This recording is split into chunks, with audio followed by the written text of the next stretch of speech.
매일 성경과 함께하는 오늘의 큐티 시간입니다.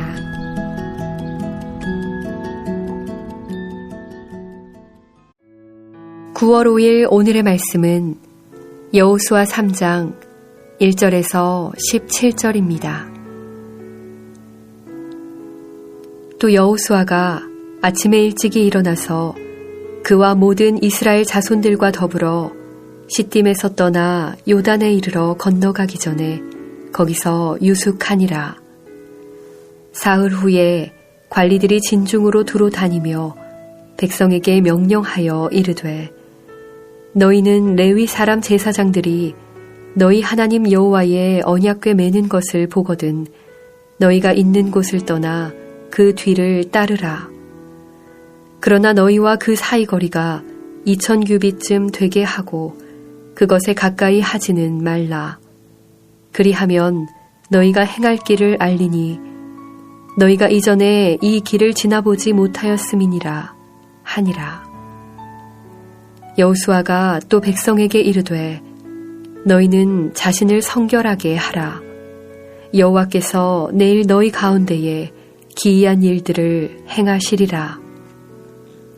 여호수아가 또 제사장들에게 말하여 이르되, 언약궤를 메고 백성에 앞서 건너라 하매 곧 언약궤를 메고 백성에 앞서 나아가니라.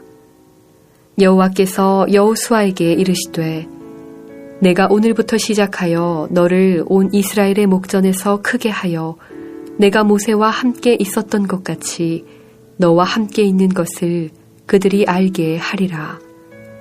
너는 언약궤를 맨 제사장들에게 명령하여 이르기를, 너희가 요단 물가에 이르거든 요단에 들어서라 하라.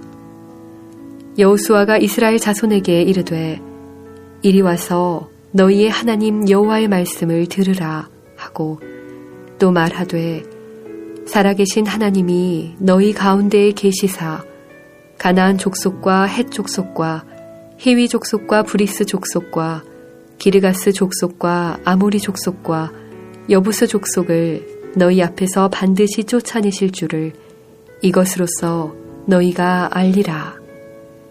보라, 온 땅의 주의 언약궤가 너희 앞에서 요단을 건너가나니 이제 이스라엘 지파 중에서 각 지파에 한 사람씩 12명을 택하라. 온 땅의 주 여호와의 궤를 맨 제사장들의 발바닥이 요단물을 밟고 멈추면 요단물 곧 위에서부터 흘러내리던 물이 끊어지고 한 곳에 쌓여 서리라. 백성이 요단을 건너려고 자기들의 장막을 떠날 때에 제사장들은 언약궤를 메고 백성 앞에서 나아가니라. 요단이 곡식 거두는 시기에는 항상 언덕에 넘치더라. 궤를 맨 자들이 요단에 이르러 궤를 맨 제사장들의 발이 물가에 잠기자 곧 위에서부터 흘러내리던 물이 그쳐서 사르단에 가까운 매우 멀리 있는 아담 성읍 변두리에 일어나 한 곳에 쌓이고 아라바의 바다 여매로 향하여 흘러가는 물은 온전히 끊어짐에 백성이 여리고 앞으로 바로 건널세. 여호와의 언약궤를 맨 제사장들은 요단 가운데 마른 땅에 굳게 섰고 그 모든 백성이 요단을 건너기를 마칠 때까지 모든 이스라엘은 그 마른 땅으로 건너갔더라. 이제 3일째가 되어 요단을 건너는 시간이 다가왔습니다. 지도자인 여호수아가 아침 일찍 일어나 제일 먼저 관리들에게 여호와의 명령을 백성들에게 전달하도록 합니다. 내용은 이렇습니다. 백성들은 레위 사람 제사장들이 언약궤를 메고 가는 것을 보거든 약 1km 정도 떨어져 따라갈 것을 지시합니다. 그것은 하나님께서 광야의 길을 찾아주시기 때문이라고 4절에 알려줍니다. 이것은 하나님의 말씀에 청종하라는 뜻이기도 합니다. 이스라엘 백성들은 애굽을 떠나 가나안을 향하는 길에서 두 번의 물의 위험을 맞이합니다. 이 강을 건널 때 이스라엘에게 주어진 책임은 놀랍게도 대단히 미미한 것들이었습니다. 기본적으로는 두 발을 강에 내딛기만 하면 되는 일이었습니다. 한 가지 요구사항은 3정 5절에 자신을 정결케 하는 일이었습니다. 그리하면 하나님이 기이한 일을 행하겠다는 것이었습니다. 이것은 백성들이 해야 할 행동이었습니다. 하나님은 어떤 것을 행하기 전에 자신을 성결케 하도록 요구하시는 내용이 성경에 많이 나타납니다. 아이성의 전투에도 여호수아 7장 13절 14절에 보면 너희는 스스로 성결하여 내일을 기다리라고 했으며, 민수기 11장 18절에도 만나와 메추라기 이야기 속에서도 너희 몸을 거룩하게 하고 내일을 기다리라고 하십니다. 출애굽기 19장에도 시내산의 사건에서도 성결케 하라는 메시지가 나옵니다. 하나님의 권능의 기적이 가능케 하려면 먼저 자기 백성이 성결되어 충분히 거룩하다는 것이 존재되어야 함을 가르치고 있습니다. 관리들과 백성을 준비시킨 여호수아는 이제 제사장들을 준비시킵니다. 그들은 언약궤를 메고 백성들 앞에 하나님의 인도하심 따라 움직여야 했습니다. 우리도 세상으로부터 부림을 받아 새로운 길인 십자가 길을 따라가는 사람들입니다. 이 길이 낯선 여정이고 물리적으로도 낯선 길일 뿐만 아니라 낯선 삶의 방식이기 때문에 내 생각과 가치관으로 가는 길이 아닙니다. 오직 하나님의 인도하심이 있는 성경의 말씀을 따라가야 합니다. 그럴 때 하나님께서 우리보다 먼저 안내하시고 보호하실 것입니다. 잠언 3장 6절에 보면 너는 범사의 그를 인정하라. 그리하면 내 길을 지도하시겠다고 말씀하십니다. 이제 우리는 하나님의 일을 하다가도 하나님보다 앞서서는 안 됩니다. 우리의 지나친 열정이 우리가 속한 공동체를 위험에 빠뜨릴 수 있습니다. 언약궤와 2,000구빗 정도와 거리를 두고 가까이 가지 말라는 것은 하나님처럼 되고자 하지 말고 그분보다 앞서지 말아야 한다고 의미합니다. 오늘 조용히 하나님의 명령대로 순종하면서 말씀을 따라가는 주님의 십자가 길을 걷는 걸음이 되시기를 적용하십시오.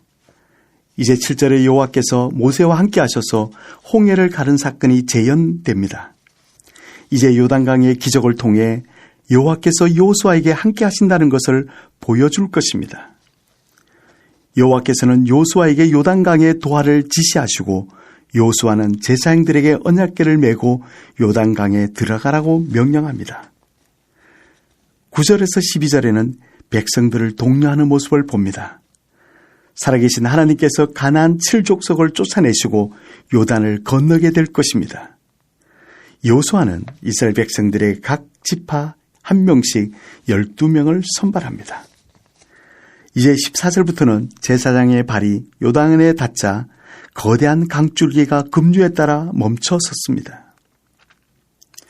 그리고 백성들은 17절에 문이 끊긴 요단강을 건넜습니다. 놀랍게도 강 바닥은 마른 땅으로 변했습니다. 이것 역시 홍해가 바닥까지 마르면서 갈라졌던 기적의 재현입니다. 고대 근동의 바다는 혼돈의 물결은 창조주 하나님을 대적하는 세력들입니다. 이것은 가나안의 혼돈의 세력이 요단의 강물처럼 여호와 하나님을 의지하는 이스라엘 백성들의 대적이었습니다. 하나님은 요단 강물을 갈라진 것은 가나안의 정복을 의미하는 하나님의 능력을 보여준 내용이기도 합니다.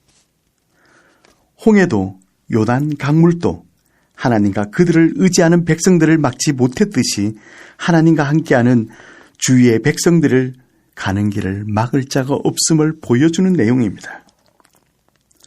오늘 하나님은 우리들에게 자신을 정결케 하고 말씀에 의지하고 건너가기를 명하십니다. 하나님의 뜻 앞에 주저함 없이 자신을 정결케 함으로 하나님의 능력을 삶에서 체험하는 날이 되기를 소원합니다. 기도하겠습니다. 전능하신 하나님, 오늘도 우리의 삶의 문제로 홍해와 요단이 우리를 가로막고 있습니다. 그러나 우리는 하나님의 말씀에 의지하여 자신을 정결케 하고 말씀에 의지하여 담대하게 요단을 건너는 전능하신 하나님을 몸소 체험하는 하루가 되기를 원합니다. 우리 앞에 놓인 환경에서 두려워하지 않고 주님의 능력을 의지하여 담대하게 행함으로 주님의 전능하심을 경험하는 하루가 되게 하옵소서. 예수 그리스도의 이름으로 기도 올려옵나이다. 아멘.